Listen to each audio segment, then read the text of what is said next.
La Infancia Misionera fue fundada por un obispo francés para animar a los niños de su diócesis.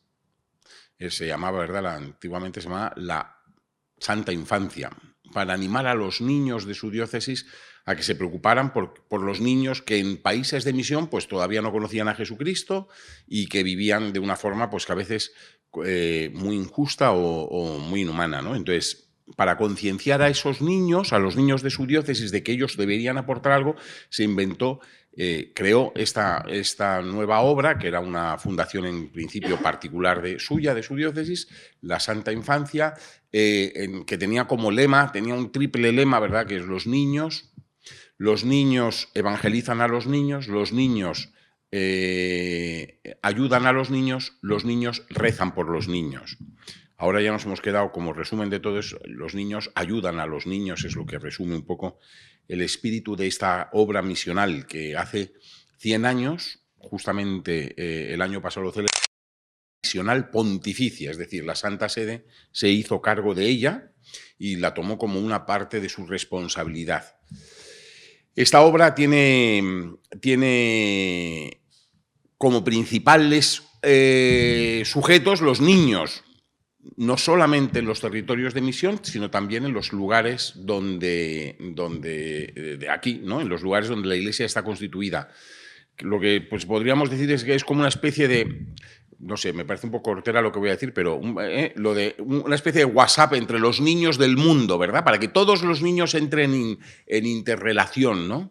Los niños de Europa con los de Oceanía, con los de África, con los de América, con los de Asia, tener una relación de comunión, de comunión entre ellos y ayudarles a crecer.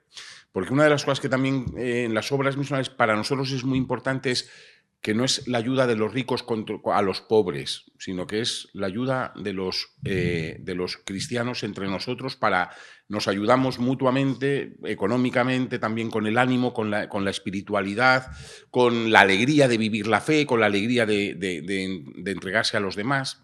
Es todos los ámbitos, ¿no? Entonces, lo que, como decía Madre Teresa de Calcuta, lo que yo puedo, tú no lo puedes, lo que tú puedes, yo no lo puedo, juntos podemos hacer algo hermoso para Dios.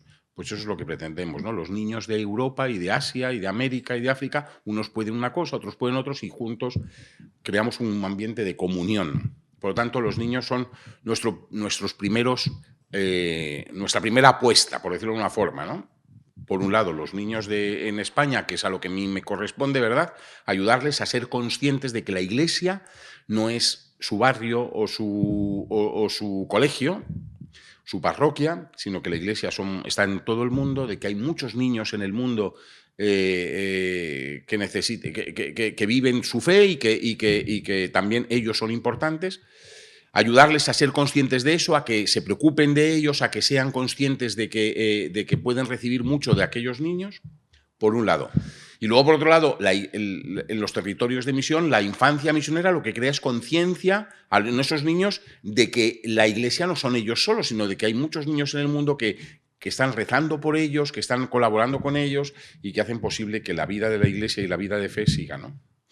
Pero también la obra misional pontificia se dedica a los adultos, porque no solamente para los niños son quizá el primer objetivo, pero no solo, porque hay que concienciar a todos los cristianos y a todos los hombres de buena voluntad, ¿verdad? Hay que concienciarles de que los niños necesitan nuestra colaboración. La obra misional pontificia de la Santa Infancia o de la Infancia Misionera se ocupa de los niños que están en territorios de misión, pero todos tenemos que ser conscientes de las situaciones en las que ellos viven, ¿no? Esos niños, y por lo tanto, desde OMP de España también queremos abrir la conciencia a los adultos de que tenemos que sentir la responsabilidad de la Iglesia allí donde está.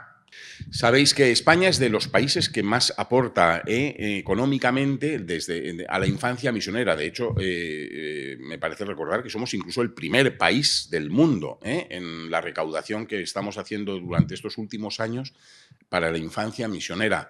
Por lo tanto, eso podríamos decir, con esto puedo decir que nos debemos sentir también, a la vez que contentos y orgullosos, sanamente orgullosos, podemos también sentir la responsabilidad, ¿no? Qué bueno que podemos ayudar que podemos estar ayudando a que esos misioneros y misioneras que tenemos repartidos por África, por Asia y en tantos lugares de América, pues van a poder contar con la ayuda económica para sacar adelante sus proyectos, los proyectos que atienden la sanidad, la escolarización, la formación cristiana, la atención a las madres, también es una de las labores que también se hace que se hace mucho, ¿verdad? Que es atender a las madres gestantes. Por ejemplo, en Sierra Leona es el país donde más muertes por causa de la maternidad hay, tanto de madres como de niños una vez nacidos. Bueno, pues ahí está la infancia misionera también, ¿no? Ayudando a que esas madres gestantes, los últimos momentos antes del parto, puedan estar atendidas, puedan estar cuidadas, puedan tener los medios para que no se compliquen su situación, que durante el parto estén asistidas por técnicos y especialistas, y por último se quedan también en las misiones muchas veces durante unos meses más, hasta que su hijo ya está fuerte está capacitado, ya tiene la suficiente capacidad vital, ¿verdad?, para sobrevivir en otros ambientes un poquito más complicados. Y además se les enseña a las madres todo el tema de la atención, ¿no? Porque muchas veces las madres no saben cuidar a sus hijos si son primerizas y sobre todo si son niñas, ¿no? En Uganda, Harriet enfermó de malaria y tifus en Buyuni, un poblado en el que no hay agua potable ni carreteras. Fue trasladada 2 horas en moto hasta el centro de salud que llevan adelante las religiosas Hijas de María de Uganda. Allí, además de ser curada, encontró su vocación. Quiere ser enfermera. Y en ello está, estudiando en la escuela diocesana, aunque cada día tenga que caminar 4 horas para llegar a ella. En Tailandia, la madre de Chan se quedó embarazada muy joven y fue abandonada por todos, incluso por su novio. Las hermanas del Buen Pastor en Bangkok la acogieron y Chan va a poder nacer con dignidad y tener un hogar donde crecer, al igual que muchos otros niños como él.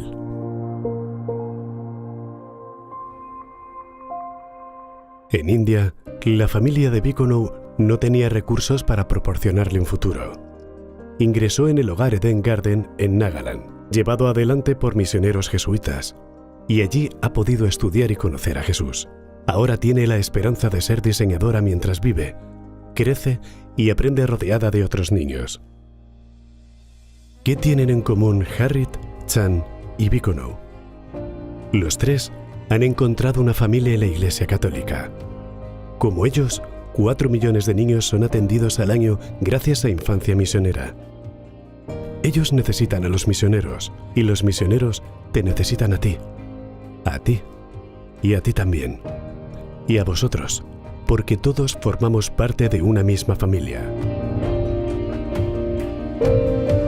¿Te unes a Infancia Misionera?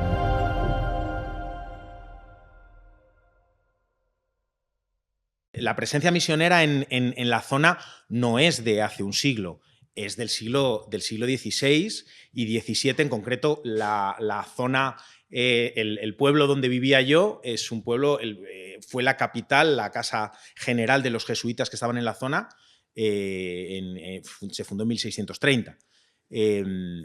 Pero 100 años es la presencia pasionista en el vicariato. Bueno, pues ahí está presidido por un cuadro que llama muchísimo la atención porque está la selva y tienes 3 edificios, una escuela, un hospital y en el centro la catedral de la Virgen de las Nieves en la selva. Pero es la patrona de Yurimaguas también, la Virgen Blanca. Que la trajo el primer misionero que llegó a la Amazonía, la trajo de Roma, de Santa María la Mayor. Y ves esos 3 edificios, porque esos 3 edificios marcan la labor de la Iglesia pues desde que está presente. La labor en el centro, la difusión de la fe, el transmitir el amor de Dios y transmitir a Jesucristo como Señor y como Maestro, y a los lados, como pilares sosteniendo, son precisamente los proyectos en los que la Infancia Misionera dedica el trabajo y estas ayudas a lo que se destinan. Por un lado, en la parte de educación. Lo que pasa es que para sostener la educación, bueno, ese colegio que está ahí es el primer colegio que se construyó Y realmente lo que hizo la Iglesia cuando llegó allí no había educación a principios del siglo XX, y lo que hizo fue hacer una red de escuelas rurales por todos los caseríos, llevar maestros que eran auténticos misioneros por todos los caseríos, a llevar la educación a todas esas pequeñas comunidades de etnia Kukama, de etnia Quichua, Kandoshi, bueno, son muchísimas los pueblos amazónicos que hay en la zona, ¿no? Cada uno con su lengua, cada uno, bueno, maestros absolutamente abnegados, gente de allí, gente que venía, gente con esa vocación misionera que llevaba la educación a todos los lugares de la región. La parte educativa. ¿En qué trabajamos en la iglesia misionera, en la infancia misionera? Bueno, pues esos proyectos todavía hoy, 100 años después, siguen necesitando, para que los niños vayan al colegio, para que esa labor educativa se pueda hacer, ayuda en lo más básico, en alimentación. Y eso, aunque hay escuelas del Estado hoy, llegaron primero las de la iglesia, después el Estado, después fue cubriendo con su red de escuelas infantiles y primarias todos esos caseríos, hoy todavía son necesarias los desayunos, las comidas, intervenir en la desnutrición que existe en muchas de las comunidades de la zona. Entonces, eso es una de las ayudas fundamentales, la parte educativa. Además, y ahora hablo de mi libro porque es a lo que yo me dedicaba allá, gran parte de esas ayudas se destinan a internados. En los internados, que es un modelo muy utilizado por la Iglesia en educación en todo el mundo, los internados en la zona permiten que esos niños que en su comunidad sí que tienen un maestro con una escuela primaria, pues puedan estudiar la secundaria, porque si no, si estudias la primaria y luego ya nada más, pues no hemos hecho nada. Entonces, el gran proyecto educativo, o uno de los grandes proyectos educativos del vicariato es el que existan internados de secundaria para que esos jóvenes, para estudiar secundaria ya tienes que tener profesores especialistas, tienes que tener incluso talleres de formación profesional, entonces necesitas sostener esos internados. Los profesores sí puede ser que los ponga el Estado, en ocasiones ni eso, pero necesitas sostener aquello. Bueno, pues una de las grandes partidas de la infancia misionera en el vicariato de Yurimaguas es sostener el arranque de esos internados hasta que el Estado llega. En alguna de las quebradas, que es como se llaman los afluentes de los ríos, ¿no? Pues alguna de las quebradas que vierten sus aguas al Marañón, pues ahí hay internados de etnia quichua, de los jíbaros, los que estudiamos y por aquí nos suena que reducen las cabezas. Bueno, esas etnias existen, pero esas cosas son de hace muchísimos años. Pero bueno, allí están y respetando su cultura, respetando sus tradiciones, hace falta que esos niños coman para que puedan ir al cole, porque el profe está, pero no está el estudio, ¿vale? El otro gran pilar, este es el pilar educativo. Y el otro gran edificio, os hablaba de un hospital, ¿verdad? Es el Hospital de Santa Gema, el primer hospital que hubo en la zona. Otra de las labores increíbles que el vicariato, que la Iglesia en Yurimaguas ha hecho, ha sido extender la salud por todas las comunidades, por toda la zona rural. En las comunidades la gente se moría de cualquier cosa. No había nadie que tuviese conocimientos de salud. Lo único que había era el conocimiento ancestral de los chamanes, que con un gran conocimiento de las plantas de la zona, pues bueno, hacían lo que podían, pero hacen falta muchos hábitos de salud, hacen falta muchos hábitos de higiene, hacen falta medicinas. Bueno, pues los primeros proyectos de difusión, de promoción de la salud en los caseríos fue el proyecto de promotores de salud, que fue una de las grandes obras en salud que ha hecho la Iglesia en la zona. Bueno, pues es una parte de ese trabajo de salud en el que la Iglesia fue pionera, es seguir sosteniendo esas necesidades de salud en los caseríos, que es como llamamos a las pequeñas comunidades de los ríos, en los caseríos de la zona. Como os podéis imaginar, cualquier enfermedad en un caserío en el que los chavales de mi cole, del internado donde trabajamos nosotros, tardaban 5 días en venir. 4, 5, algunos una semana, por eso hace falta un internado. Claro, imaginaos evacuar a alguien con una infección, evacuar una mamá en una situación, en un parto complicado. Cualquier atención un poquito especial no es posible. Y eso es una zona del Perú inmensa y totalmente desconectada. Entonces, ¿quién atiende en esos casos? Pues la Iglesia. ¿Qué tipo de ayudas se dan? pues este tipo de proyecto pequeño, que es sencillo, que podríamos tildar aquí en nuestros conceptos progres de desarrollo como asistencialistas, no es asistencialista, es esencialista, porque sin esto no se puede hacer nada más. Luego lo siguiente llega y el desarrollo llega, pero hace falta este tipo de proyecto, ¿no? Entonces, esos dos pilares, ¿no? Educación, salud.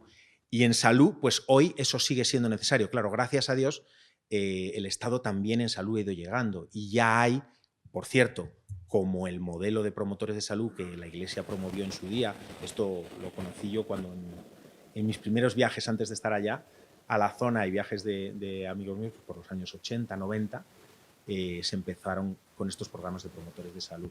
Hoy hay enfermeros en los caseríos, bueno, al menos en cada cuenca, ¿no? Se pone un centro de salud en cada cuenca que atiende de aquella manera, pues, como se puede, ¿no? Pero estas ayudas siguen siendo necesarias. En la parte de salud, hay un centro, por ejemplo, en Yurimaguas, que no existe de otro igual, promovido también por el vicariato. Es un hogar en el que se recibe a los niños con enfermedades, con algún tipo de discapacidad, con algún tipo de... con sus familias, se cuida a las familias y se enseña a las familias a cuidarles. Otra ayuda fundamental, cuando nosotros teníamos una niña con una tumoración tremenda, era un tumor salvaje que, bueno, era tremendo, ¿no? Tenía toda la cara con un desarrollo tumoral, una barbaridad. Esa niña tenía que estar meses en Lima para poder operarse. En Lima se puede operar, esas cosas en Lima se operan. La sanidad privada en Lima es buenísima. Pero ¿y quién acompaña a esa niña? ¿Y cómo se la ayuda? ¿Y dónde están? ¿Y quién se queda con ella mientras ella está en el hospital? ¿Y dónde vive su mamá? ¿Y qué come su mamá? Porque a la niña a lo mejor sí le dan comida en el hospital. Bueno, pues ese tipo de ayuda son cosas que son esenciales y que gracias a los proyectos de la infancia misionera se están cubriendo, ¿no? Y hay una tercera parte que en realidad cubre tanto en la parte educativa como en la parte sanitaria, que es la parte de alimentación, que no me la quiero dejar, porque es importantísima, y más con este periodo de COVID que hemos pasado y todas las dificultades que ha habido, especialmente, vamos, a mí, yo tengo muchos amigos aquí y allí.